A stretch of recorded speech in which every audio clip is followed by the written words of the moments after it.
¿Ya? Listo. Bueno, ¿en qué nos quedamos la clase pasada, mis hermanos? Los que vinieron y vencieron la tormenta, y también los que estudiaron en línea, los que vieron la... ¿Se acuerdan? Estamos hablando de cómo interpretar la Biblia. La clase pasada estábamos viendo aspectos claves para leer e identificar el concepto original. Acuérdense que para interpretar la Biblia tenemos que llevar ciertos pasos para saber cómo sacar realmente la verdad que viene en la Biblia y cómo aplicarlo a nuestra vida. No es suficiente con leer la Biblia, no es suficiente con estarla leyendo como un libro de texto normal, sino es estudiarla. Decía nuestro Señor Jesucristo, en la Biblia encontrarán la verdad, y en la Biblia escudriñar las Escrituras porque ellas hablan de mí. ¿Qué significa escudriñar? La palabra escudriñar significa cavar, hacer hoyos profundos, hacer pozos. Entonces hay que saber cómo sacar de la Biblia aquellos tesoros que están guardados y que van a ser de beneficio para nuestra vida. Entonces el primer paso, el primer aspecto para identificar el concepto original, el significado original, lo estábamos viendo en la clase pasada, era el texto significa lo que la audiencia escuchó. Eso lo vimos en la clase pasada, nomás estoy haciendo un resumen. Y luego cada texto puede tener un solo significado, y el punto número 3 es el significado se encuentra en la interpretación correcta del contexto, la gramática, la literatura. ¿Cuántos tienen hasta ahí? Yo los noto un poco perdidos. Sí están perdidos, ¿verdad? Bueno, no se preocupen, ahorita los encontramos. Bueno, vamos a ver el tema de hoy, que es interpretar. Pongan aquí, ahora sí escriba. Interpretación de acuerdo al contexto. Interpretación de acuerdo al contexto. ¿Quiere una hojita, mi hermano? ¿Está bien? Interpretación de acuerdo al contexto.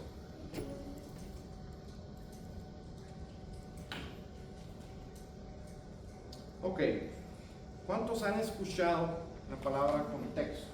¿Cuántos saben qué es el contexto?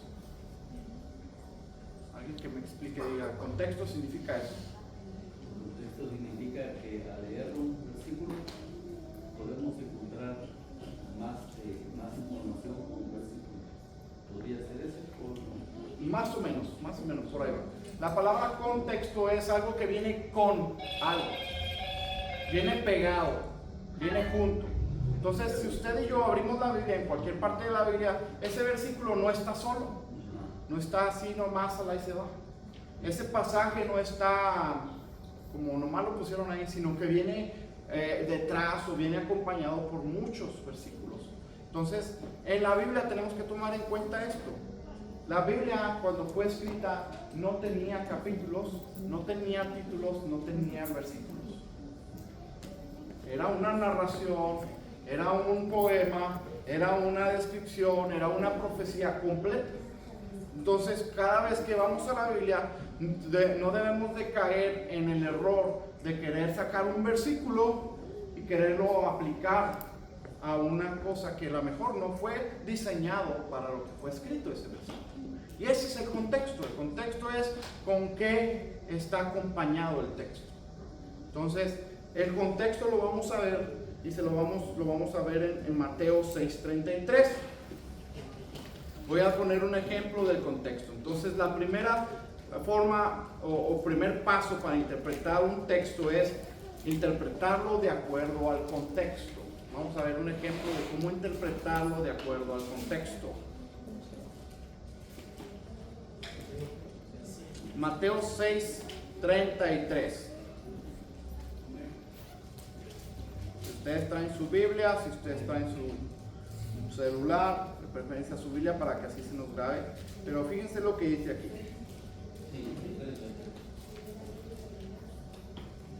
Dice, léanme, alguien que me lea 6:33 con voz audible y fuerte, hermano Luis. La palabra de Dios la leemos en el nombre del Padre, del Hijo y del Espíritu Santo. Y dice así: mas buscad primeramente el reino de Dios y su justicia, serán o añadidas. serán añadidas. Si usted y yo agarramos ese versículo, así, podemos pensar y preguntar, bueno, ¿y qué son todas las cosas? Bueno, aquí dice, todas las cosas. Bueno, yo necesito una casa nueva, yo necesito un celular nuevo, yo necesito algo, eso son todas las cosas, ¿no? Ahí dice, ¿lo dice la Biblia o no lo dice? Amén. ¿Sí? Si usted y yo lo agarramos tal cual, eso es lo que dice. Pero la interpretación tiene que ser con base al contexto. ¿Qué viene antes? ¿Qué viene después? Vamos a leerlo del versículo 25. Si ustedes no cerraron su Biblia, vamos a leer lo que dice el contexto del texto. Dice, por tanto les digo, no os afanéis por vuestra vida, que habéis de comer, que habéis de beber, ni por vuestro cuerpo, que habéis de vestir. ¿No es la vida más que el alimento y el cuerpo más que el vestido? Miren las aves del cielo, que no siembran, ni ciegan, ni recogen en graneros, y vuestro Padre Celestial las alimenta. ¿No valéis más vosotros, vosotros mucho más que ellas?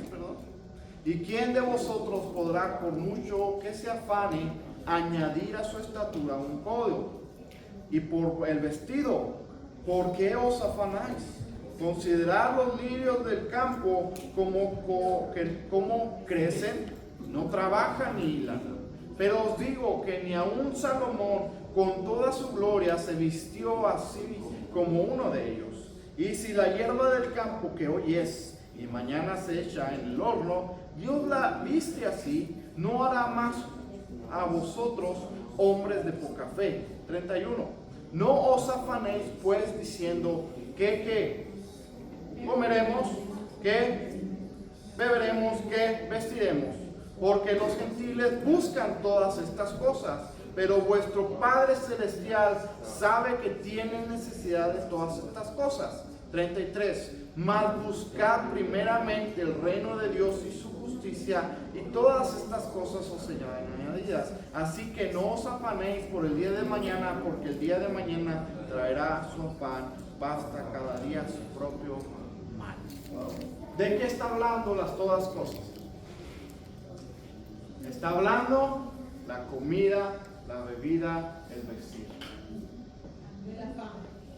Lo que se afana, dice, los otros gentiles se afanan por lo que van a comer, lo que van a beber, lo que van a vestirse. Ustedes no. Porque todas estas, fíjense cómo dice ahí, todas estas, nos está aplicando un todo, pero a algo específico. Estas, ¿cuáles son estas? Las que leímos atrás y adelante. Entonces ahí estamos aplicando el contexto al texto que estamos leyendo. Entonces no podemos decir, bueno, dice la Biblia, yo buscaré el reino de Dios y su justicia y todo. ¿Qué significa todo? Todo me va a dar inteligencia, me va a dar, no. Bíblicamente, interpretando esto, es las cosas que menciona: comida, bebida, vestimenta. Ahora, ¿que Dios trae más de eso? Sí. Hay otros versículos que respaldan más, donde dice, deleítate a sí mismo Jehová y Él concederá las peticiones de tu corazón. Dice otro versículo, no he visto a justo desamparado ni a su descendencia que mendigue pan. Amén. Amén. Esos son otros versículos que tal vez aplican a lo que queremos o sabemos que aplica, porque Dios sustenta y da todo. Pero bíblicamente, aquí lo que está diciendo, todas las cosas, está hablando restringiendo a comida, bebida y vestimenta. Entonces, ¿por qué te afanas? ¿Por qué vas a comer mañana? ¿Por qué te afanas? ¿Por qué vas a vestirte mañana? ¿O qué vas a tomar? ¿O cómo vas a vivir mañana? Yo te voy a sustentar. Búscame a mí y yo te sustentaré. ¿Están conmigo? Amén. ¿Sí? Esa es la interpretación por contexto. Esa es la número 1. Ok, preguntas hasta aquí. ¿Estamos bien? Ok. Segunda interpretación. Interpretación en base a la gramática.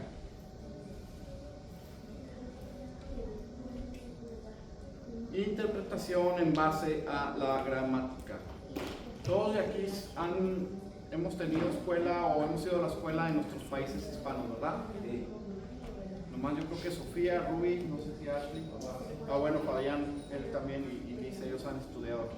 Pero en base a la gramática, ¿qué quiere decir? La gramática es la forma en la que se escriben o cómo está escrita las cosas. Tenemos que tener en cuenta algo. La Biblia no fue escrita en español. La Biblia no fue escrita en inglés tampoco.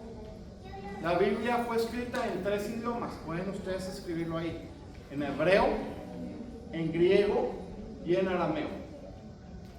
En hebreo, en griego y en arameo. Dios en su soberanía escogió 3 idiomas para poder escribir la Biblia originalmente: griego, idioma hebreo e idioma arameo. Entonces, esta interpretación programática es de las más difíciles para comprender a veces nosotros. Pero gracias a Dios porque estamos en el siglo XXI. ¿Cuántos dicen amén? Porque estamos en el siglo XXI. Amén. Porque hay mucha información. Hay muchos recursos a la mano. Hay diccionarios. Hay tanto a la mano que no nos restringe a lo mejor a un libro como tal. Sino que podemos nosotros, tenemos la habilidad, tenemos los recursos para poder ir a agarrar, ir y ver el texto original, cuál fue la palabra que se usó en ese texto original. Entonces, este texto programática, espero no toma mucho tiempo, pero quiero que sea muy claro. Porque ustedes, cuando estamos en una predicación, muchas veces ustedes y escuchan que dice, el texto original dice esto. O la palabra original en hebreo dice esto. O la palabra en griego viene de este término, viene así. Bueno, ellos, los que están exponiendo la palabra, están indagando, viendo el significado de ese versículo en base a la gramática original. Entonces, les voy a poner un ejemplo bien claro, el más fácil, que a mí me ayudó a entender este término de interpretación en base a la gramática. Vamos a ir a Juan, capítulo 21, versículo 15. Si nos tardamos el resto de la noche en está bien, no hay problema. Pero el chiste o lo importante es que lo entendamos. El Evangelio. Evangelio de Juan, capítulo 21. Amén. Le voy a pedir a mi hermano Joel que si me lee del 21, capítulo 21, versículo 15 al 19.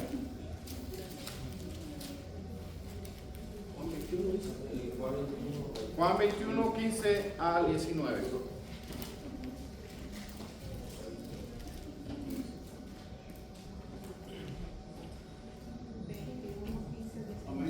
¿Listos?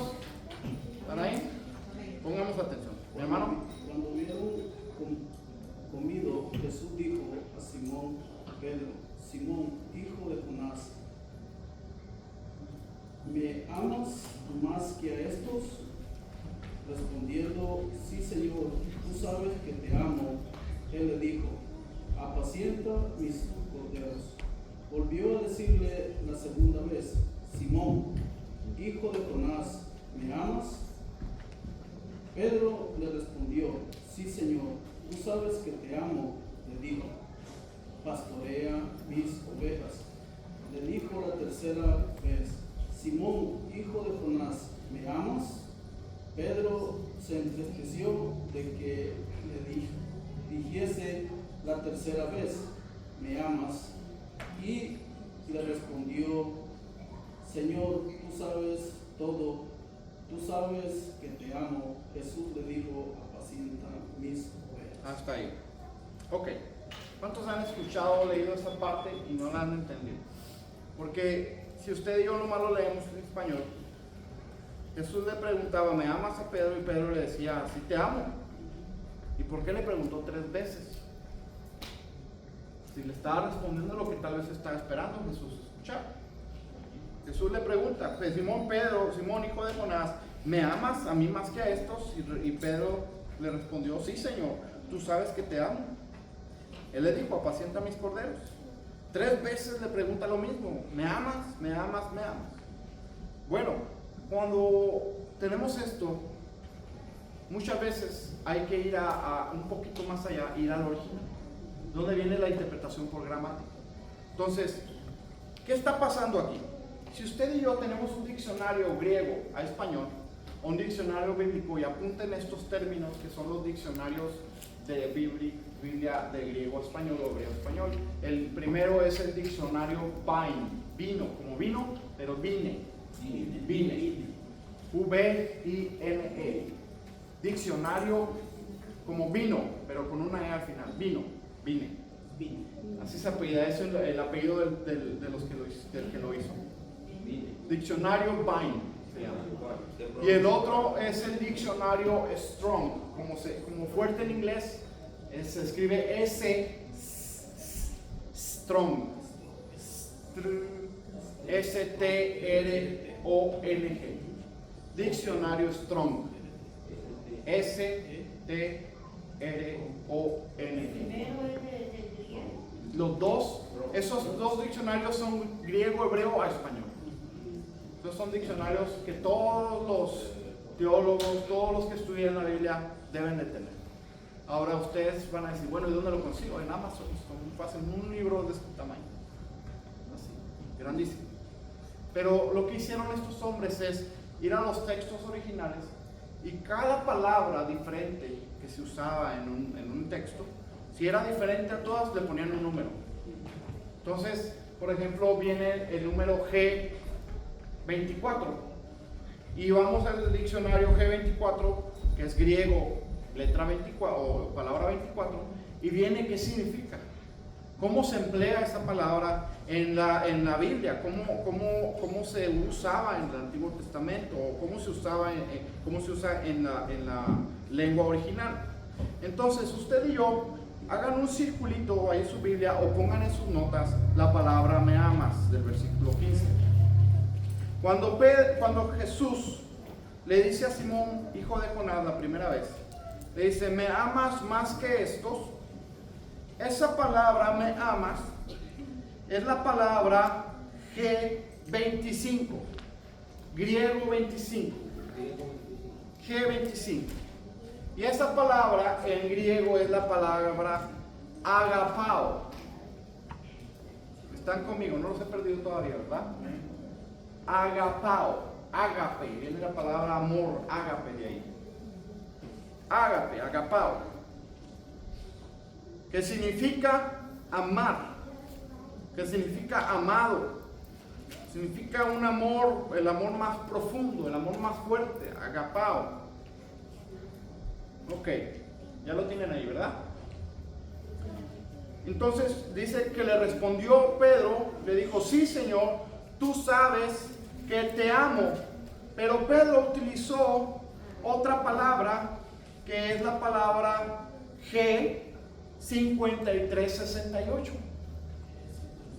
Escríbenlo ahí. Cuando dice Pedro, te amo, sí, Señor, tú sabes que te amo. Hagan un circulito en esa palabra, o en su hoja póngale que es la palabra fileo. Fileo. G5368. 5368. Entonces, en el original nos está diciendo la Biblia que Jesús le dice, Simón, hijo de Jonás, ¿me amas con amor entrañable más que a estos? Le respondió Pedro, sí, Señor, tú sabes que te quiero como un amigo. Totalmente diferente. O sea, no le está contestando igual. La palabra fileo se utiliza amor filial, amor de hermandad, es el que se usa para representar el amor entre hermanos, entre una familia, alguien o un amigo muy cercano, un amigo ser amigable. Esa es la palabra fileo. Entonces Jesús le dice, Pedro, tú me amas con todas tus fuerzas, tú me amas a mí con todo tu corazón. Y Pedro le dice, Señor, yo te amo como un amigo, yo te amo como un hermano. Y le vuelve a preguntar, Las 3 veces, las 2 veces primeras, Jesús le pregunta: Pedro, ¿tú me agapeas? Y Pedro le contesta: Señor, yo te fileo. Y la tercera vez le preguntó: bueno, Pedro, ¿tú me fileas? Le bajó el nivel, el tono. ¿Por qué? Porque el amor ágape es un amor que se da, es muy escaso. Es un amor incondicional. Es el amor de Dios. Todas las personas que hemos conocido a Dios tenemos ese amor. O lo podemos desarrollar, o lo tendemos a desarrollar, porque el amor de Dios dice: ya está en nosotros. Entonces, generalmente los que no conocen a Dios, no conocen a Cristo, aman de una forma filial. Me cae bien, es mi cuate, es mi amigo, mi amiga. Y hay otro amor que es el amor eros, el amor sexual. Que bueno, ya se fueron los niños. Pero ese es otro amor. Pero el amor supremo es el ágape. El amor supremo es aquel que da la vida por los demás. Es aquel que siembra su vida sin recibir nada a cambio. Entonces aquí el Señor por eso le tuvo que preguntar 3 veces, porque no estaban en el original usándose las mismas palabras. Entonces, ¿cómo estamos interpretando ahorita? Por medio de la gramática original. Muchas veces cuando estamos leyendo la Biblia, vamos a escuchar o ver un término o la palabra, el Espíritu Santo va a hacer resaltar un versículo. No sé si les ha pasado, como que van leyendo y de repente como que se paran y luego lo vuelven a leer y luego como que sienten que algo hay ahí. Es el Espíritu Santo que nos está hablando, nos está metiendo a ese versículo. Ahí es donde hay que empezar a acabar. ¿Cómo voy a acabar? Bueno, vamos a leerlo de nuevo. Si tengo más versiones de la Biblia, estoy con la Reina Valera 1960, vamos a leer en la Nueva Traducción Viviente, o en la Nueva Versión Internacional, o en la Biblia Textual, en todas las Biblias que hay. ¿Qué dice el mismo versículo? Estoy leyendo en base a la gramática.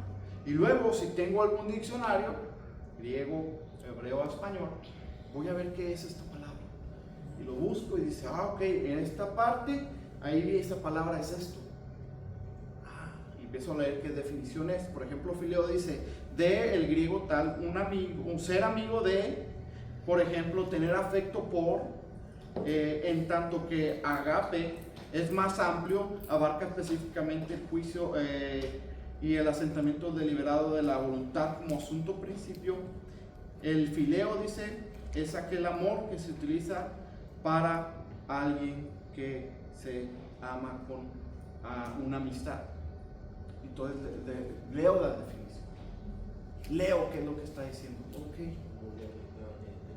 Y luego viene cómo se puede traducir esa palabra, cómo a veces se intercambian las palabras, ¿verdad? Por ejemplo, yo puedo decir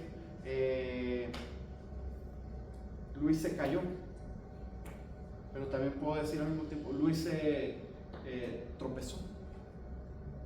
Son palabras que se pueden intercambiar hasta cierto punto, pero no significan lo mismo. Entonces, no sé si me estoy explicando bien. Así es como se interpreta la Biblia. En la Biblia tomamos el contexto y luego a veces hay que meternos a la gramática, un poquito más adentro.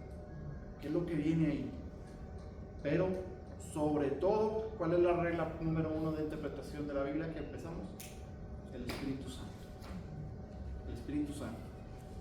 Tenemos que tener en cuenta que sin el Espíritu Santo no la vamos a entender, no la vamos a aplicar, no la vamos a poder poner por obra ni saber qué es lo que está diciendo. Ahí. Amén. Preguntas. ¿Está claro? Sí, está claro, ¿verdad?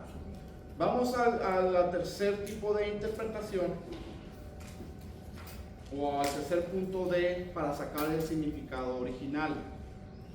Es la interpretación de acuerdo al tipo literario. Interpretación de acuerdo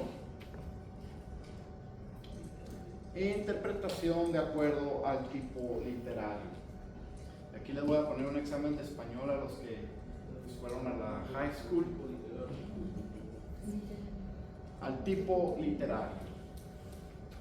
Díganme ustedes el nombre de algún tipo literario. Los que no saben, no se preocupen, pero lo han escuchado, hemos escuchado. Aunque no hemos estudiado, tal vez hemos escuchado, ¿no? Una idea por ahí.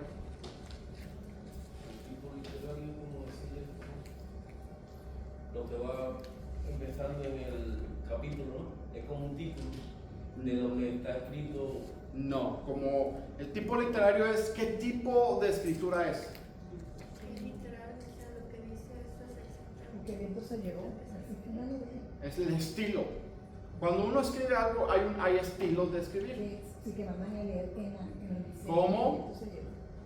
Narración, poesía, cantos, esos son estilos literarios. Entonces vamos a poner aquí la lista de los géneros literarios que más se utilizan en la Biblia. El número 1 es narrativa. Hagan esta lista, si quieren póngalo a los lados, como ustedes quieran, porque después vamos a ir tomando cada uno y vamos a irlo desarrollando, qué significa y dónde hay ejemplos en la Biblia de esos géneros literarios y cómo se interpretan. Entonces la primera es narrativa, el segundo es parábola, el tercero es poesía, el cuarto es sabiduría, el quinto es profecía.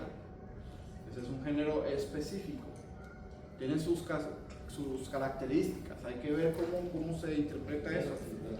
Estamos en el 5, profecía. Dice el número 6, epístolas, son las cartas, como hay un estilo específico en las cartas.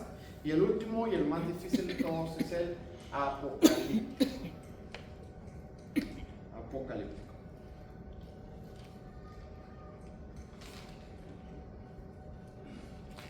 Bueno, aquí vamos a aprender. No se pierdan mucho nomás con que aprendamos a identificar. Ese es el objetivo, identificar qué tipo de escritura es. Por ejemplo, una narrativa. ¿Qué es una narración? Alguien que me diga qué es una narración. Que alguien lo está leyendo. Que alguien está como describiendo algo, ¿verdad? Si usted y yo ponemos la tele y a veces que están algún programa o lo que sea está narrando que pasó esto, llegó un reportero a la escena y está narrando, bueno, yo estoy viendo aquí que los carros están aquí estacionados, por aquí hay unas personas protestando y luego vino la policía y la policía empezó a aventarles, está narrando la circunstancia, es alguien que observó la situación y está dando los diferentes noticias, todo lo que está pasando, toda la descripción, para que nosotros nos pongamos en la idea qué es lo que está pasando. Una foto tal vez no es suficiente hasta que nos la están explicando. Entonces en la Biblia, mucha de la Biblia está escrita en narración. Reyes es de los primeros, todo lo que son los libros históricos son narrativos. Si usted y yo nos vamos al libro de Salmos, ¿en qué estilo literario está eso? Poesía. Son cantos, son poemas escritos a Dios, lo que son salmos, lo que son cantares, lo que son a veces por ahí, incluso Eclesiastés a veces está en ese estilo. Entonces, son poéticos. El estilo poético son muy clásico, muy específico, porque a veces repite lo mismo que está diciendo arriba, lo repite abajo con otras palabras. Pero es para que se oiga y se sienta, es algo más sensible, algo artístico en la poesía. Si está una parábola, las parábolas vamos a ver cómo son ese tipo, cómo es el estilo de las parábolas y cómo se interpreta la parábola. Entonces, vamos a ir al primero y con esto vamos a terminar, la narrativa. La narrativa. Ahora si pueden en su hojita, vamos a desglosar la narrativa. El tipo literario, narrativa. Narrativa. Ustedes pueden ponerle tipo número 1 o inciso número A o inciso punto número 1, lo que ustedes gusten. Pero es narrativa. Y escriban esto.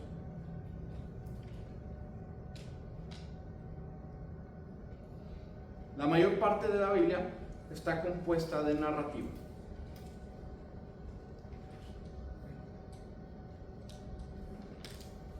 La mayor parte de la Biblia está compuesta de narrativa.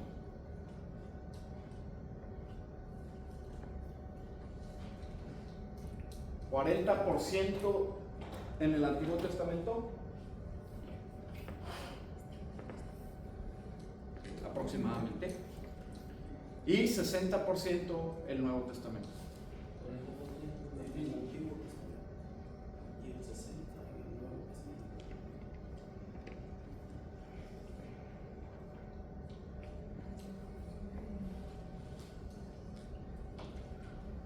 No tienen que escribir esto, pero la narrativa generalmente es como el marco de una pintura.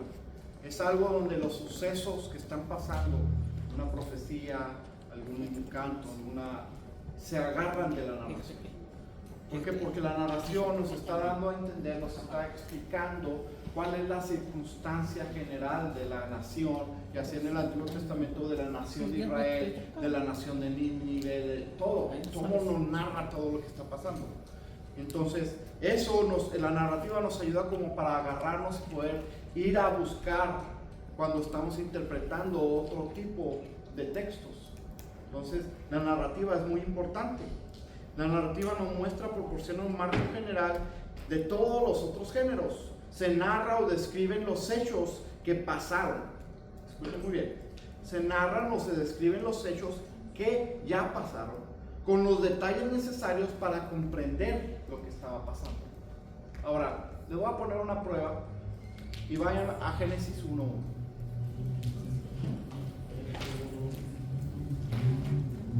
Ese a lo mejor se los tendría que poner al final, pero vamos a ponérselos ahorita. Génesis 1.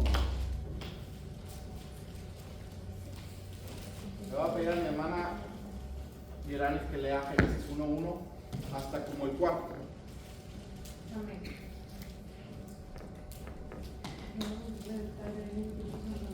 En el principio creó Dios los cielos y la tierra.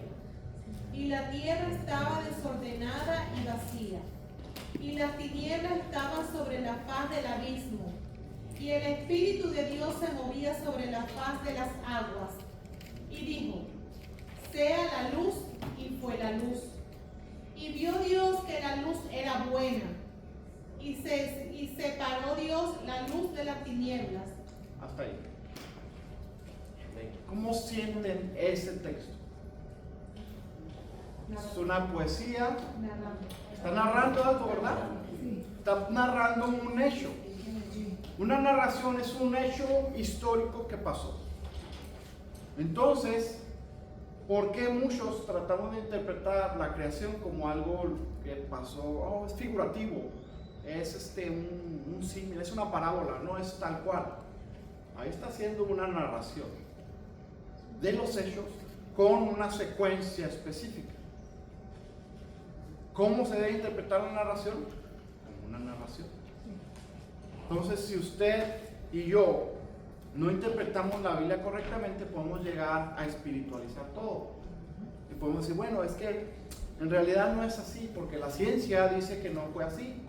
La ciencia dice que fueron millones de años. Pero la Biblia no pone en tela de juicio eso, de duda. Ella dice, esto fue lo que pasó. La ciencia no ha podido explicar. Esa es otra situación. Pero cuando vemos narración, estamos viendo que el hecho sucedió de la forma en la que fue explicado. Si nosotros decimos que Génesis 1, 2, 3, 4, todos los primeros capítulos de Génesis no son narración, estamos diciendo que la Biblia entera no es verdad. Se quita el fundamento. Se quita todo lo demás, porque si allá no es verdad, entonces ¿por qué acá sí es verdad en el Nuevo Testamento? ¿Se fijan por qué es importante tener estos fundamentos de nuestra vida cristiana? ¿Por qué? Porque nos van a llegar, van a querer tumbar todos los fundamentos de nuestra vida, van a querer llegarnos por todos lados, pero nosotros debemos de ser estudiosos de la Biblia, concisos, y sobre todo pedir al Espíritu Santo cómo fue, cómo pasó, qué. Yo, nomás como un paréntesis, en mi escuela cuando yo estudiaba, nosotros nos enseñaron todo lo que es según cómo se generó la tierra, la evolución, todo eso lo estudian o nos enseñaron en la carrera. ¿Qué hacía yo cuando veía eso? Yo venía a la Biblia callar, porque yo sé que la Biblia es verdad. Ninguno de los hombres que han escrito las teorías de evolución, las teorías de cómo llegó a la... Nadie estuvo ahí. Entonces no puede ser llamado ciencia, algo que no vieron, no observaron, no tocaron, no pueden regenerarlo. Eso no es ciencia, eso se llama una hipótesis, una teoría, una idea. Pero todo lo que es de cómo se formó el mundo del Big Bang, eso son teorías. Ellos miden ciertas cosas, pero no tienen exactamente, vamos a ponerlo en término coloquial, el pelo de la burra en la mano. No puede, porque nadie estuvo ahí. Entonces, eso se lo dejamos al Señor, y yo creo que sí. Dios ordenó la tierra en 6 días, y con su pura palabra. Amén. Vamos a otro ejemplo. Y aquí hay que tener un cuidado, y con esto vamos a terminar. Génesis 11. Jueces. Estamos en Jueces. En Jueces. Si usted lo busca, me gustaría que lo encontrara para leerlo todos juntos. Jueces capítulo 11. Amén.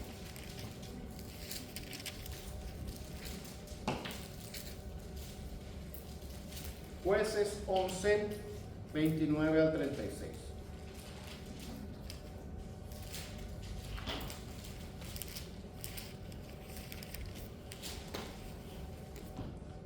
Ok. Dígame amén cuando lo tenga. Amén. Vamos a leer conforme al contexto para saber qué es lo que está pasando y vamos a sacar de ahí la interpretación que aplica a nuestra vida. Dice, el Espíritu de Jehová vino sobre quién? Jefté. Y pasó por Galaad y Manasés, y de ahí pasó a Mizpa de Galaad, y de Mizpa de Galaad pasó a los hijos de Amón. Y Jefté hizo voto. ¿Quién hizo el voto? Jefté hizo el voto a Jehová diciendo, si entregares a los amonitas en mis manos, cualquiera que saliera de las puertas de mi casa a recibirme, cuando regrese victorioso de los amonitas, será de Jehová y lo ofreceré en holocausto. ¿Qué tipo literario estamos hablando ahí? Narrativo. Eso fue lo que pasó. Alguien esta historia la juntó, muy probablemente dicen los que estudian, Samuel fue el que escribió el libro de Jueces. Entonces está explicando qué hizo Jefté. Jefté fue un juez de la nación de Israel. Cuando estaban los amonitas atacando a Israel, Dios levantaba a esos hombres y los llenaba de su espíritu, los llenaba de su espíritu y de toda su unción para poder ir a liberarlos. Esos eran los jueces. Dentro de ellos están Gedeón, Sansón, todos los demás. Jefté dice aquí, lleno del espíritu, vino el espíritu de Dios a Jefté. Y dice que ya cuando iba a pelear contra los amonitas hizo un voto. ¿Qué era un voto? Un pacto, una promesa. Y le prometió a Dios, le dijo, cualquiera que salga de la casa, de la puerta de mi casa a recibirme, cuando yo gane, cuando regrese victorioso, a Jehová, será de Jehová, y se lo mataré y lo ofreceré en holocausto. ¿Eso creen ustedes que lo aceptaba Dios? Alguien que sea rápido en la Biblia y vaya a Levítico 18, Levítico 18, 21. Creo que sí es ese. Y no des hijo tuyo para ofrecerlo por fuego a Moloc. No contamines así el nombre de tu Dios, yo Jehová. Dice, no des a tu hijo para ofrecerlo por fuego. En otra porción dice que Dios no era como los dioses de los cananeos, porque Él nunca va a pedir a tu hijo por sacrificio. Dice, eso las hacen esas naciones, yo no. Yo nunca te voy a pedir. Pero ¿qué está haciendo Jefté? Un pacto mal. Ahora, este versículo o esta parte que estamos leyendo, echa debajo muchas veces cuando leemos, por ejemplo, de Abraham. Es que Abraham mintió. Dijo que ella no era su esposa, mintió y la entregó al rey. Pues dice la Biblia, es que David tenía muchas esposas, dice la Biblia. Entonces en la Biblia se acepta la poligamia. ¿Lo han escuchado todo eso? Y nos confunde hasta cierto punto. Pero el texto narrativo está narrando lo que hicieron. No significa que Dios lo aprueba. No significa que Dios está de acuerdo con lo que hacían las personas. ¿Qué le pasó a Noé? Cuando salió del arca, dice que sembró por ahí unas uvas y empezó a comerlas fermentadas y se emborrachó. Es que ahí se agarran y dicen, es que en la Biblia viene, podemos emborracharnos porque no se emborrachó. ¿Qué estoy tratando de decir? La narrativa, escriban esto, la narrativa no puede ser usada, la narrativa o el texto narrativo no pueden ser usados como reglas y doctrinas de fe. La narrativa no puede ser usado o usada. La narrativa no puede ser usada como reglas y doctrinas de fe.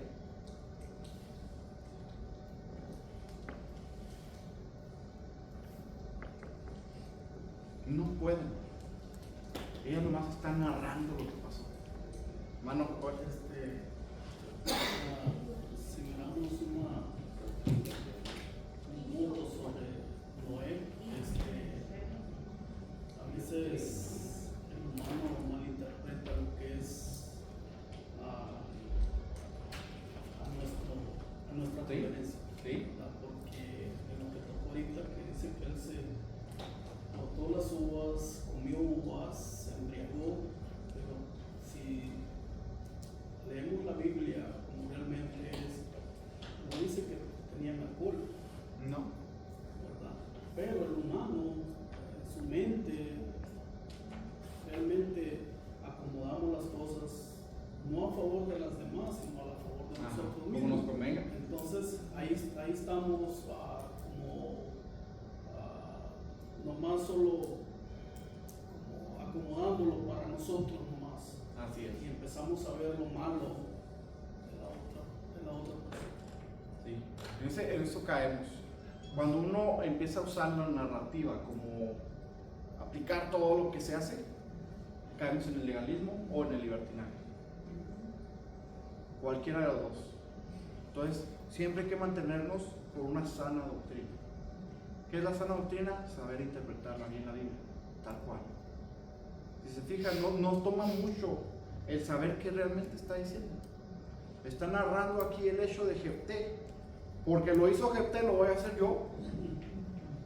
No, porque en otras partes claramente la Biblia lo explica y por eso la Biblia se interpreta a sí misma. Claramente Dios anula y condena y dice: no pasarás a tus hijos por fuego, no los sacrificarás porque eso es abominación para mí.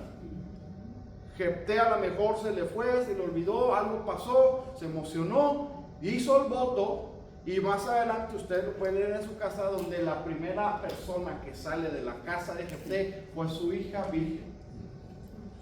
Y dice que Jefté que lloró y que se angustió tanto, dijo: hija mía, ¿por qué me hiciste esto? Yo hice un voto ante Dios y lo terminó haciendo.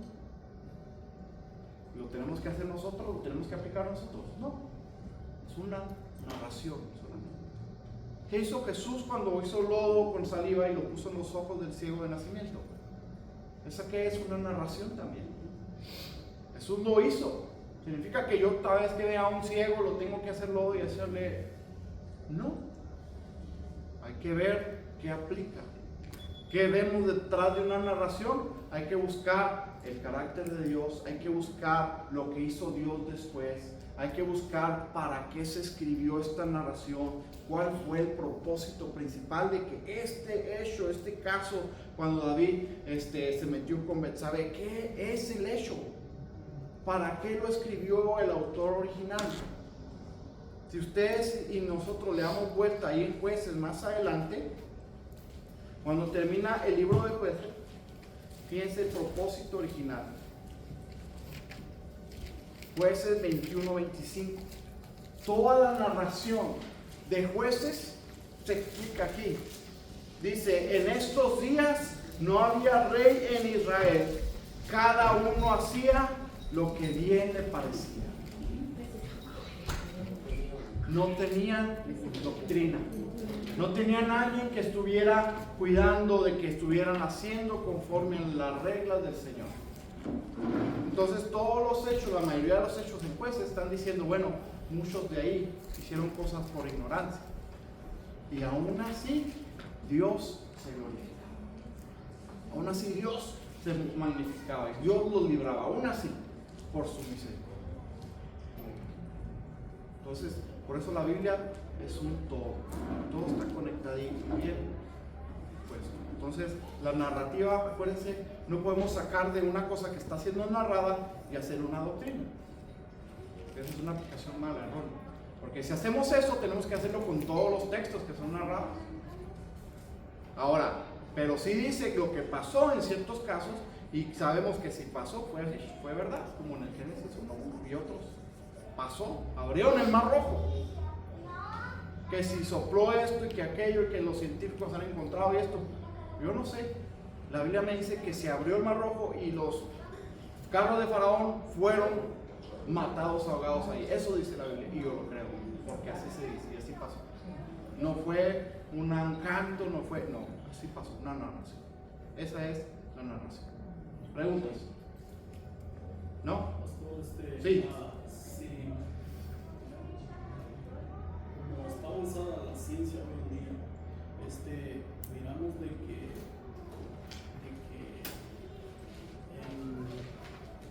estaba viendo un reportaje sobre el Mar Rojo. Amén. Que dicen de que muchos científicos han, ¿cómo se llama? Buceado Sí. abajo del Mar Rojo y han encontrado hasta el día de ahora las ruedas de metal que usaban en aquellos tiempos con los carros de Faraón. Amén. Las han encontrado allá abajo, pero a veces miramos de que a veces pensamos de que, según yo pienso yo de esto, de que a veces no creemos, realmente no, una de las cosas es que no los profundizamos en lo que es la materia prima. A veces somos tan incrédulos que estamos mirando las cosas que están sucediendo, que sucedieron en tiempos atrás, está sacando pruebas y todavía estamos con una mente atrasada. Amén. Porque si miramos, como en Jerusalén ahorita, miramos el muro de los lamentos y miramos de que todavía hay muchos de que están esperando al Mesías. El Mesías ya vino por primera vez. Así es. Entonces, ¿qué es lo que quiero llegar a esto? Digo de que por lo menos nosotros creemos de que Jesús ya vino una vez y viene la segunda vez por su iglesia, ¿verdad? Entonces, ¿qué quiere decir con esto? Que nosotros tenemos un punto adelante de ellos. Amén. Así es, y de hecho nosotros tenemos el autor de la Biblia. Por eso muchos que leen la Biblia o la estudian o que la escuchan predicar no la van a entender. No van a entenderla al 100% hasta que viene el Espíritu Santo y nos la revela. Nos la explica, nos la hace viva. Es en ese momento en el que podemos decir, es verdad, yo sé que es verdad.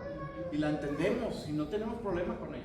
Pero otros, dicen los que son carnales, los que no han nacido de nuevo, los que no son espirituales, la entienden carnalmente y más bien no la pueden entender. No la pueden.